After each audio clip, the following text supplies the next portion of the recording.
And Melody, you're someone who's a little bit unique. You're applying to MS programs after working for several years.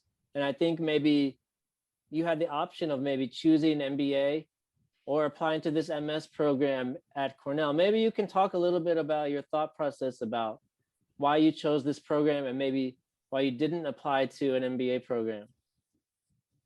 OK，我觉得最一开始在思考我要不要读 MBA 还是我要读 MS 的时候，有一件事情是源自于我大学的科系，就是有提到说我是读管科，它其实就有点像企管。那其实我觉得我在大学的期间，我比较像用删去法，就是我很明确的知道我可能不是那么适合做财经，就是它在里面最热门的财经科系真的不是我擅长的，所以我觉得这是一个很快的删去法。因此我在大学的时候，我其实也修了蛮多 marketing 或是 retailing 相关，因为其实那个时候我蛮喜欢 FMCG 或是精品，就是真的跟大众平常你真的是可以影响一群消费者这样子的类型。那所以我觉得一毕业，因为是大众的事情，所以其实你比较需要市场的经验。所以我那时候毕业的时候，虽然我觉得我可能会再去进修，但是我其实没有选择一毕业就立刻读研究所。那为什么不是 MBA 的一个原因，是因为对我来讲，我对 MBA 一直有一种迷思，就是我觉得它会跟我大学读的事情有点像。那如果在 MBA 里面最热门的两个科系，一个是 consulting， 然后另外一个是比较偏 finance 里面，那这两个又不是我原本就是大学时候觉得是我会想做的事情的话，其实 MBA 一直都被我摆在，就不是我最主要，因为我会一直觉得包括在求职的过程中，我也会觉得作为一个企管系的学生，我没有一个拿得出来的专才，就是我真的什么都会，但是又好像什么都不会。那我觉得读了应该说工作这4年的过程，直到后来遇到 Data， 以及包括我觉得真的现在开始做一些 job research 的时候，我也蛮建议大家去读 MBA 的。应该是说，我觉得它的机会成本相对来讲，大家如果仔细评估的话，它是一个相对比较好的投资。那其实我有一个很直觉上的问题，就是我已经工作4年了，那我到底要做什么？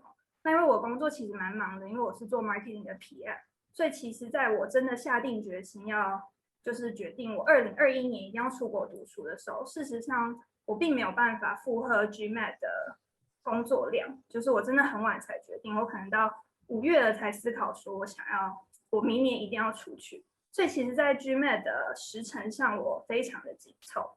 那我可能比较没有 TOEFL 或是 IELTS 这样子的考试的问题，但我觉得 GMAT 对我来说就是一个大坎。那我那时候主管也对我很好，所以这边另外一个故事是我想要跟大家说，你想到什么就一定要做。因为我其实犹豫要不要离职很久了，可能将近1年的时间。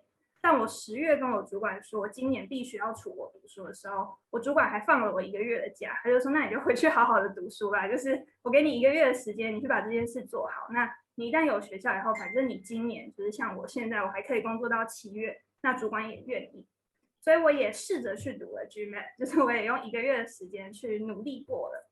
那我觉得时间上的考量以及年龄上，我对我自己，我决定我一定要28岁读完我的书，就是无论是什么书。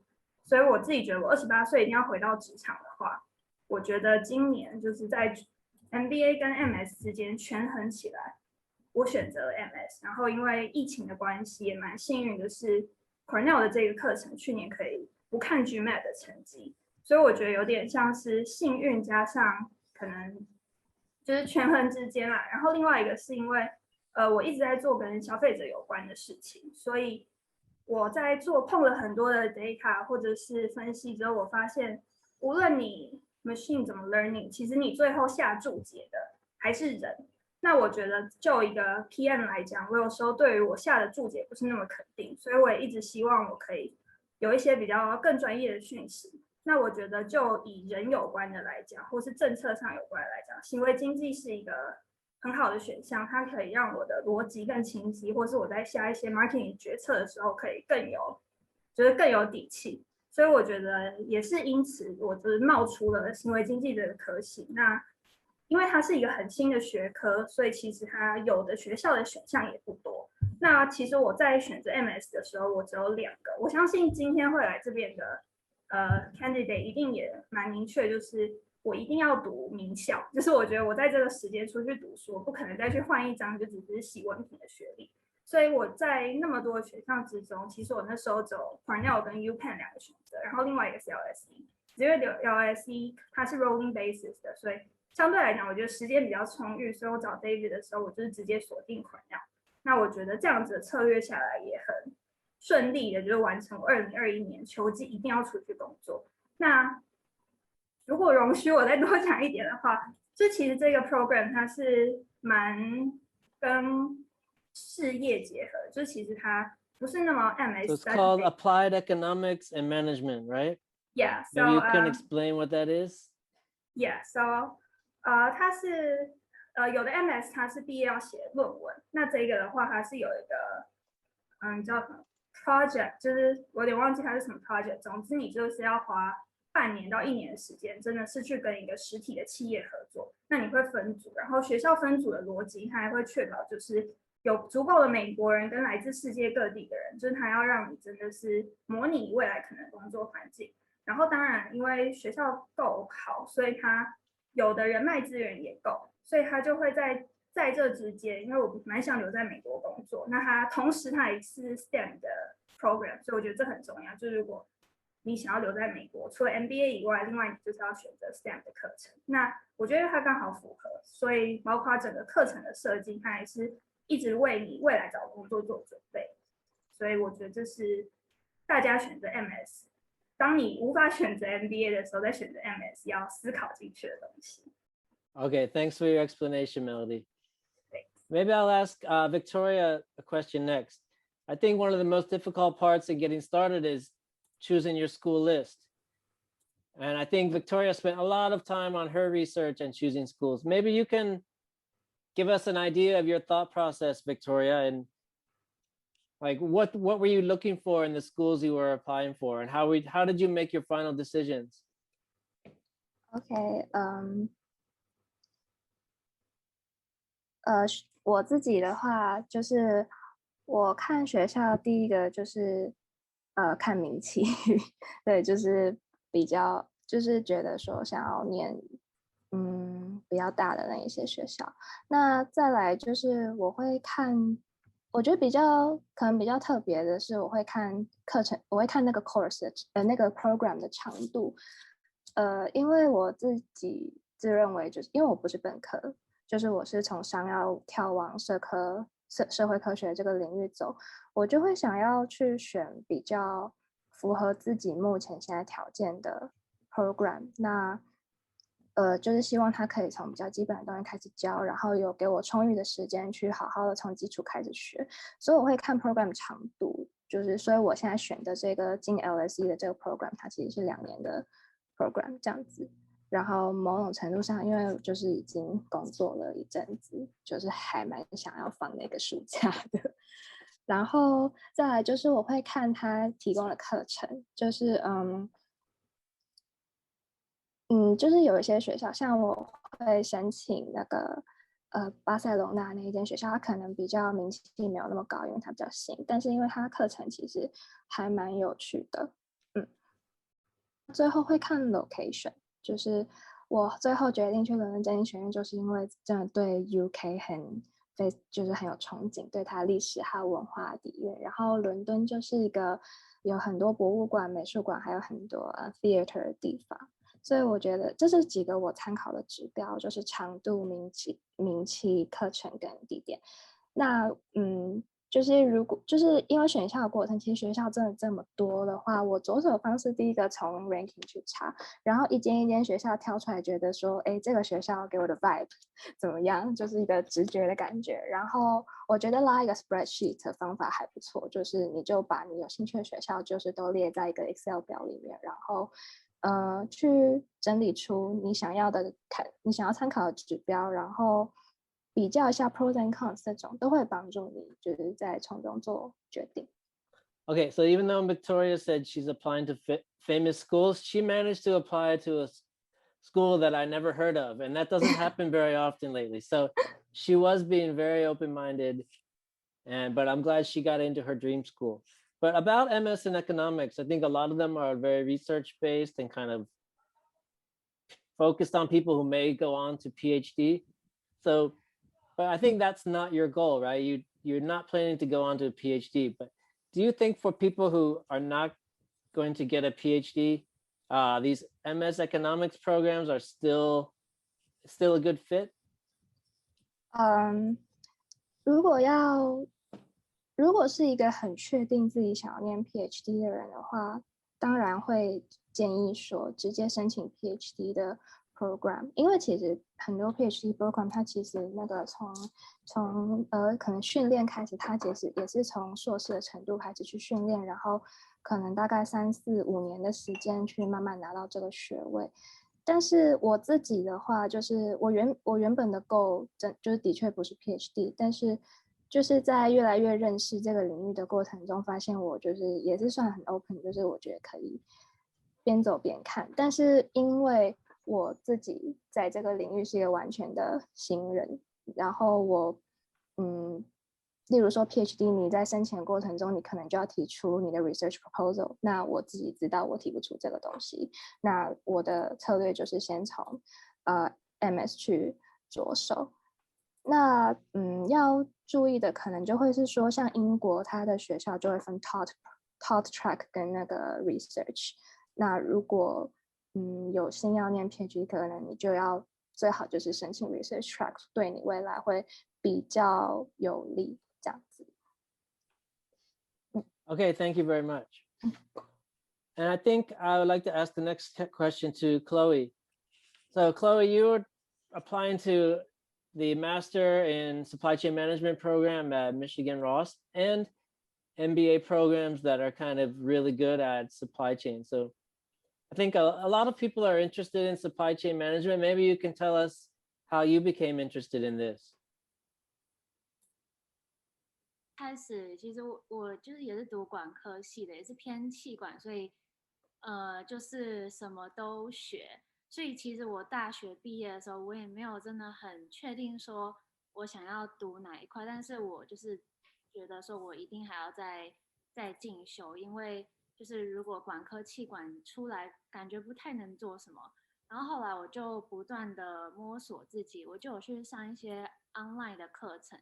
像是 edX 那种线上的平台，有一些国外知名的大学的线上课程，然后我就看到了 MIT 的 Supply Chain Management 的 MicroMaster Program， 它是就是上5门课，然后考了一个大考，你就可以得到一个 MicroMaster 的 Certificate。然后我就那时候就想说上一上，了解一下 Supply Chain Management 也不错，然后也可以摸索是不是有这方面的兴趣。因为我大学的时候其实比较喜欢统计跟统计跟作业研究方面的课程，所以这个刚好跟 supply chain management 比较相关，所以我就去多了解一下这一个区块在干什么。然后后来我就上一上就觉得很有兴趣，所以我就想要读类似这方面的 program， 然后我就做了一些搜寻，发现美国的Supply Chain Management Program 其实不多，像是它有分偏管理类的，或是偏 analytic 类的，像是 MIT 跟 Michigan Ross 都是偏一点数据分析的 Supply Chain Management， 然后像 USC 跟 UW 那些的 Supply Chain Management 就偏管理，所以我一开始就是锁定我想要跟 MIT 比较相关的。但是因为 MIT 有限制要2年的工作经验，我未满2年，所以我不能申请。我就决定我的主力就是要放在 Michigan Ross 的 supply chain， 然后我本来也有想要申请就是 UW 跟 USC， 但是后来因为我先上了 Ross 那个 Michigan Ross， 后来我就没有申请这2间。但是后来就是我的 consultant 就有鼓励我说，其实因为我是在家族企业工作，他觉得我也很适合读 MBA， 所以我就锁定了一些 MBA 是有 focus supply chain management 的那些 MBA 去申请，然后后来是也有录取2间，但是就是我仔细想了一下，就觉得其实我还有一点年轻，可能跟同学会比较会比较差比较多。反正后来我就决定要读 MS Program，就是比较偏 analytic 的 supply chain。所以我觉得就是这也是因为我去摸索去上一些课得出来的结论。所以如果大家会有兴趣的话，其实可以上网找一些课程去试上看看。Okay, thank you, Chloe. And like you said, you applied to some MBA and MS supply chain management programs. So I think all of these would have interviewed you. So you did several interviews. Maybe you can give us some tips on what you think the key is to succeeding in these difficult interviews. Interview 我觉得不管是 MS 还是 MBA 的 interview 其实都很像，因为他就是会问一些我的 goal 或是我的一些在工作上遇到的一些可能困难，或是我有没有一些 unexpected 的 change 之类的。有一些不同的学校会有不同的他们喜欢的问题，或是他们也会喜欢像 innovative 的方法，如果有在工作，然后有一些比较创新的方法去解决问题，所以其实还蛮广，但是又不是说广到没有办法准备的，其实就是准备了一些故事，大概5到10个故事，就是自己在面试的时候，不管什么问题，可以把它连到那个故事，他们就觉得你讲的很好，你有很多的人生历练，其实我觉得这都是可以准备的。Okay, and you were admitted to a lot of the schools you applied to, so I think you did pretty well. Congratulations. Thank you. And a lot of this, what the interview is you selling yourself to the interviewer. And a lot of the application is about selling yourself. So I can ask somebody else about this. I'd like to ask Jessie about this. Jessie was applying to Master in Finance programs. She was an economics major, and she was working in the tax department in the Big Four firm. Even before that, she had an internship in the luxury industry. So a lot of people are using MS or MBA to like transition to a new career goal, but still you have to sell it. You have to convince them that you can succeed. So what do you think the key was, Jessie? Why do you think you were able to convince the school that this was possible? 我觉得就是因为我们的就是经历啊，那些你的实习经验、你的工作经验，说真的，那些 admission office， 他看你的 resume 就已经知道你做过什么事了。那我们真的在 interview 或是 essay 里面要表达的是这个 A 事件跟 B 事件之间你是怎么去连接在一起的。那你不能让人家觉得说，就是我突然想做这个就做这个，突然又想做另外一个就做另外一个，那这样子就没有办法说服人家说我今天没有 finance 的 background， 但是我又要来念 finance。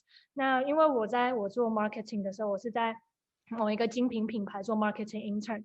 那 marketing 其实可能有分比较像 PR， 像是活动公关那一类的事情，但是也有一些是比较 numerical skills 的，你要分析一些客户的数据。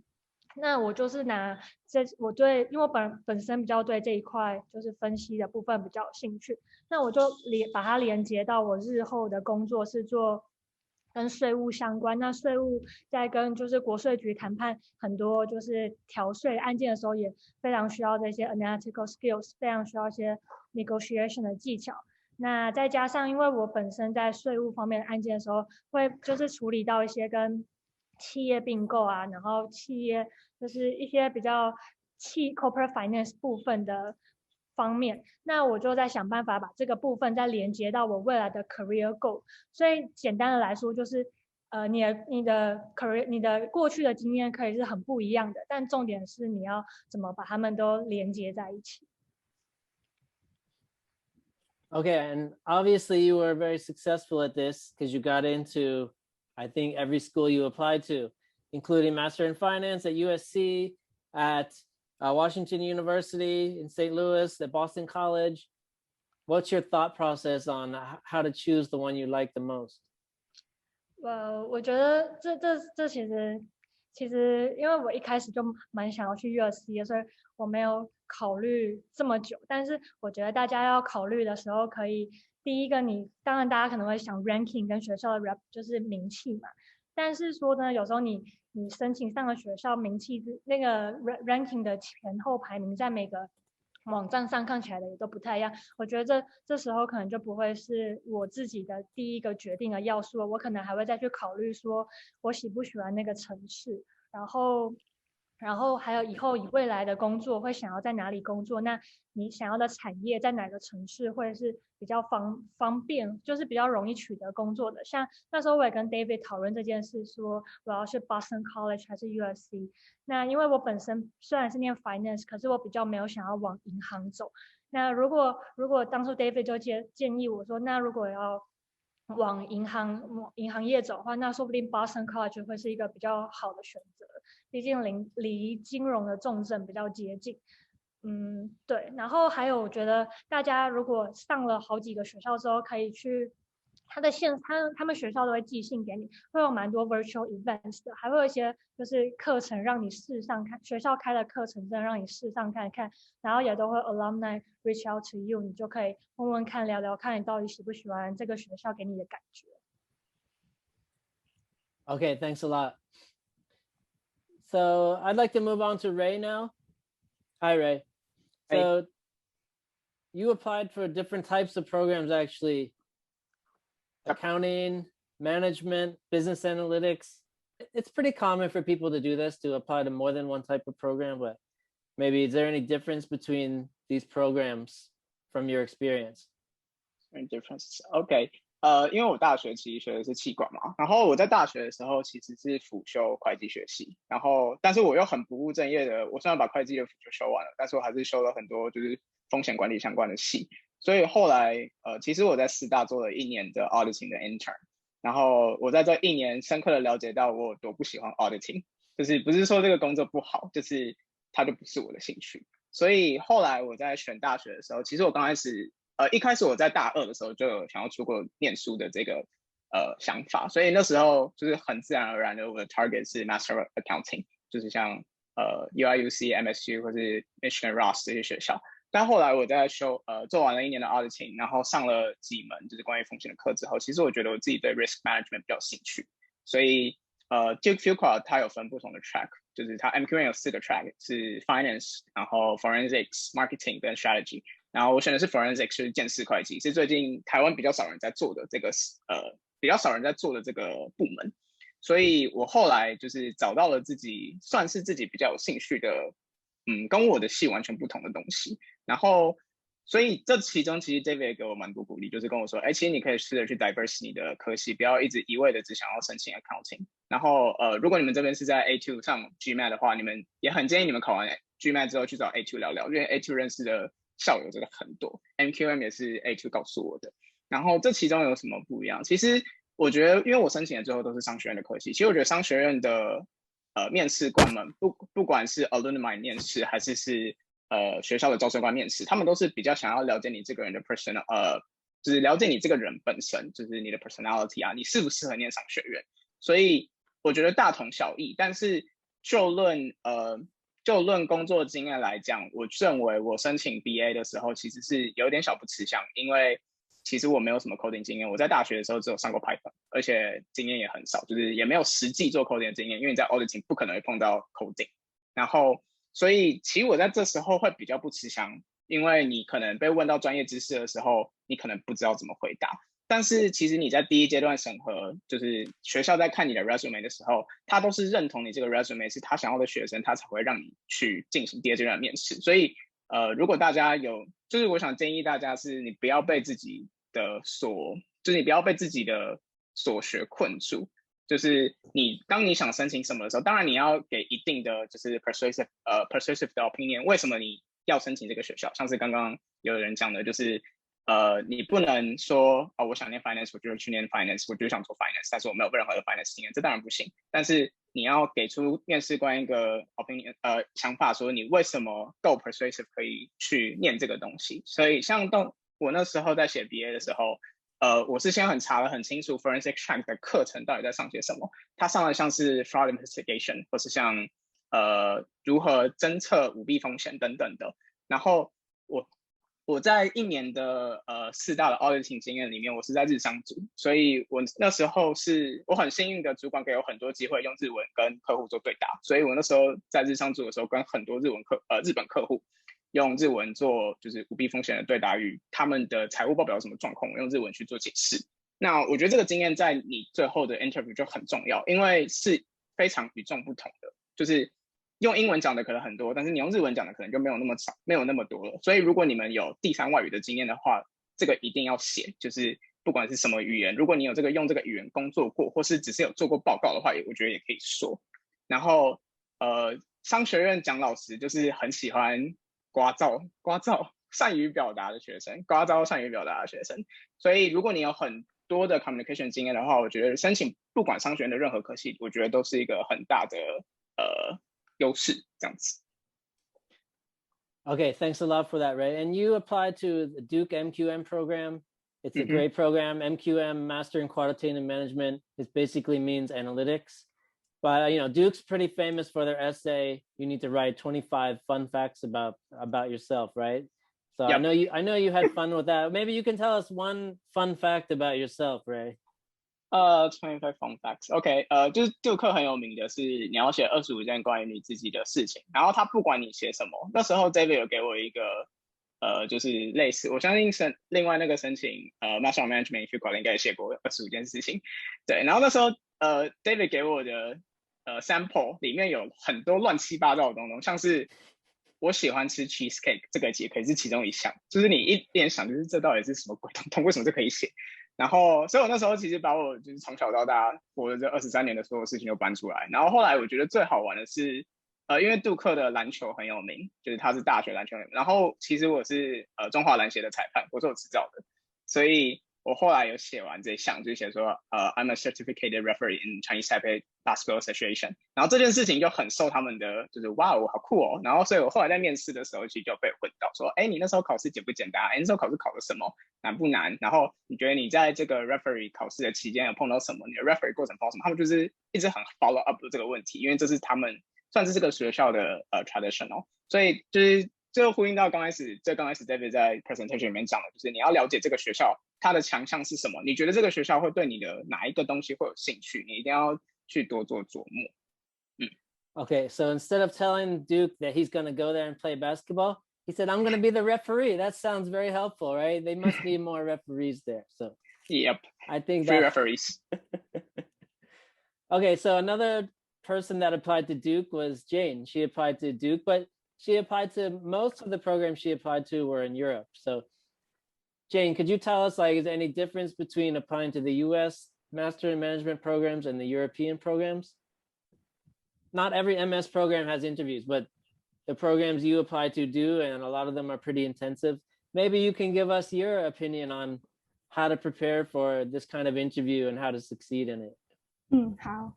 其实我申请的8间学校里面，只有 LSE 不需要面试而已，其他7间都需要面试。所以我觉得，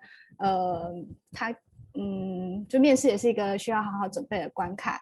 然后我其实面试这个服务我是没有跟 David，就是请 David 帮忙的，我就是自己准备。所以我如果有想要自己准备的，也许可以听听看。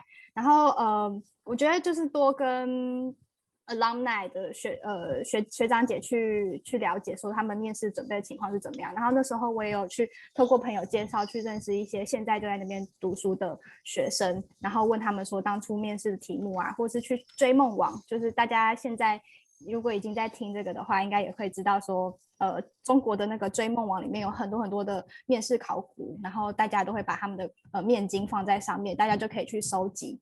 然后我觉得最棒的是我在准备面试过程中，因为我其实很担心自己表现不好，所以我去加了很多就是在追梦网上面认识了一些中国人，然后去加了他们的微信群组，然后认识了很多像台湾人还有中国人，然后我们就一起练习，然后其中我们现在一起练习面试的最后都有同时就一起进到自己理想的学校，以后也要当同学。所以我觉得这个过程是从你就是提早认识了你的同学，然后你也可以互相帮助，互相打气，我觉得是一个很棒的经验。Okay, you must have been really well prepared to get admitted to all these top schools. And you really I think the most difficult school you applied to was LBS, Master in Management, and I think you're admitted to that school, and that you've decided to go there. But you know, you really all the schools you got into are excellent, Duke, HEC Paris, INSEAD. But why did you choose LBS among all these choices? 好，因为我当初在选学校的时候，因为我之后是想要做 consulting， 所以最重要的就是这个学校是不是 consulting 的 target school。target school 的意思是说它像 MBB、麦肯锡、BCG Bank 这3间大公司会不会到那间学校去做开 info session 这件事情就某种程度暗示着他们重不重视这间学校。所以其实在欧洲的话会是 consulting company 的 target school， 那就那几间，那 LBS 是其中一间。然后再另外一点是我希望我可以在除了 ranking 好之外，然后consulting company 很重视之外，我也希望我可以在一个就是说英语的环境里面去生活。另外一点跟 Victoria 很像是我其实很喜欢英国，之前高中的时候有去过英国，然后很喜欢那边的文化，还有那边的人都很有礼貌这样。然后这是3点，还有工作机会比较多，尤其是现在英国脱欧之后，他们的工作签证对学生的签证其实帮助很大。以前毕业之后只能留3个月找工作，但现在英国脱欧之后，他给留学生2年的时间找工作，代表说你这2年之间就算没有找到工作，你还是可以留在英国。所以这其实对想要去英国找求职的人是很有帮助的。Okay, thanks a lot. Now, a lot of people who are attending this event are interested in business analytics, they told me. So I think it's more and more popular every year. It's quite competitive. A lot of the schools are expecting you to be prepared with some skills before you arrive. So maybe I can ask Ray, do you have any recommendation on any courses or anything you're doing to prepare Ray for the analytics program? Yeah, sure. 其实我不像那个 Tina 那么就是算是 有 coding 的背景，就是像 Columbia 跟 Emory 应该都是比较需要你有 hard skills， 然后像 Duke 可能是他比较没有那么重视你的 hard skills， 他比较注重你的 personality 跟你的communication， 但是他还是希望你会有一点点小背景。所以其实我那时候在就是准备的时候，我是有进 data camp 跟去 Coursera 那边上一些关于 coding 的课程。我是先上了 intermediate R 跟Python， 所以建议如果你要申请 BA 课程的话，建议你还是要有一点，就是你至少不要别人问你什么是 R 或是什么是 Python， 然后你一问三不知，你连就是 print 都不知道。就是你还是必须要有一点点小背景，就是至少知道一些基础的回圈怎么写啊，或是print 这些就是最基本的这些 function 你要了解。然后你有一定的了解之后，你在写 essay 的时候，你才可以 convince 你的面试官说，为什么我想申请 BA？ 你总不能写我想申请 BA， 因为BA 可以赚100万美金，所以我要念 BA， 就你不能这样写。你总要写说，就是你有什么样的背景，所以我懂这些东西，我知道 BA 是怎么一回事，我要怎么运用 BA 在我未来的生活的未来的工作当中。所以建议大家，如果你要申请 BA 的话，如果你学校不是相关科系，你不是像正大应该是统计系，你不是统计系，或者是你不是资工之类等等的话，建议你先去 Coursera 或是去 Data Camp 缴一点钱，先上一些基础的课程这样子。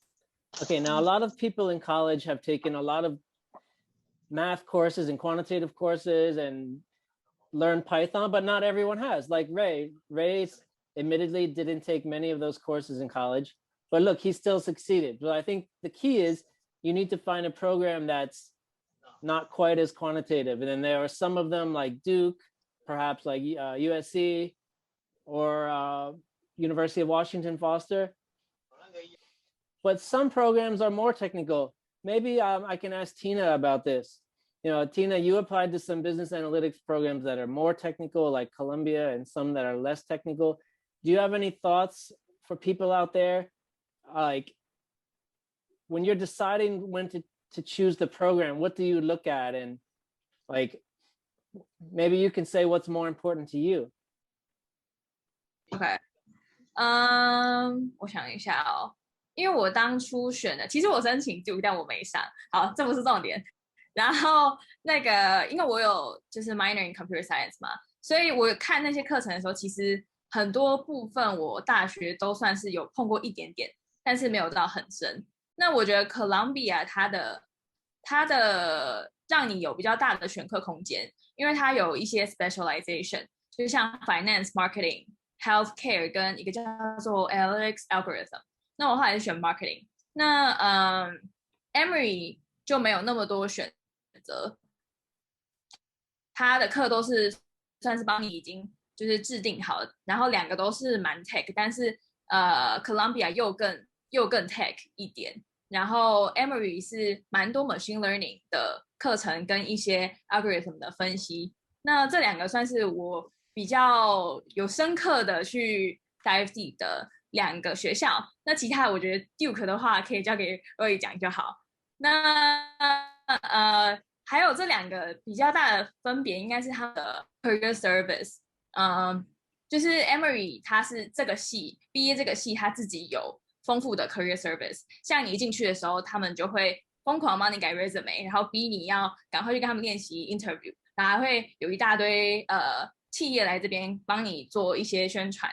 那Columbia 就是相反的，因为它是一个非常大的学校，那你的 career service 资源是跟其他系共用的，所以相对来说你就要自己比较努力去争取一些你需要的资源。那我觉得这算是这2个学校比较大的差异。那如果有兴趣想要知道更多，可以再reach out。对。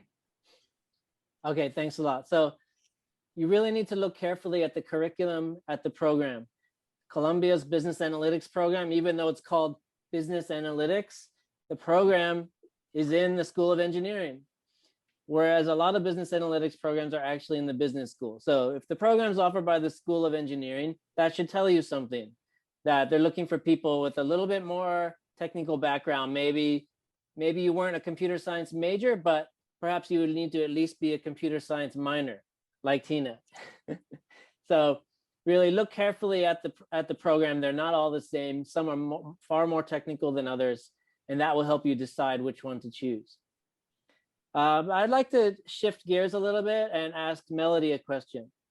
So Melody, when she applied for the program at Cornell, she also applied for the CEMS program, CEMS. CEMS is like a second-year exchange program at a partner school. So this is much more common with the European business schools. A lot of the European business schools offer this. When you apply for the MS program, you can apply for the extra 1-year CEMS program or CEMS. But I think, not everyone's really familiar with CEMS. So maybe Melody, you could tell us a little bit about what this is. 好，首先我原本在 Cornell AEM 的 program， 它其实是1年，就是2个学期。那因为我有多选择，就是在我申请的时候，我就要先勾选说我想要多申请这个 CEMS program。然后他们这个 program 总共有35间学校，就是几乎是每一个国家1间学校。所以那时候你就必须在你申请的时候就把你的35个顺位都写出来。那像我自己的第1顺位是 Paris Tech， 那第2个是 LSE， 就是你要把它一个写完，所以你 A 顺位没上，它就会给你 B 顺位。所以其实你在申请的时候，你就要先思考说，你海外的这个学期你要去哪里。那因为这个 program 它当然其中一个特色就是你1个学期要在海外，另外是它还有强制要求你要有8个礼拜的实习，就是你要有8个礼拜的实习你才可以毕业。同时你还要嘛你要修第3个语言，或者是你要考过第3个语言，所以它其实是很注重一个多元性，就等于它有点用学程去绑架你，让你同时是有3国语言的，所以你会有你的母语，然后像我们至少会有英语。那因为我之前有学过法文跟去法国交换，所以我那时候也直接选第3个，我就是优先去法国。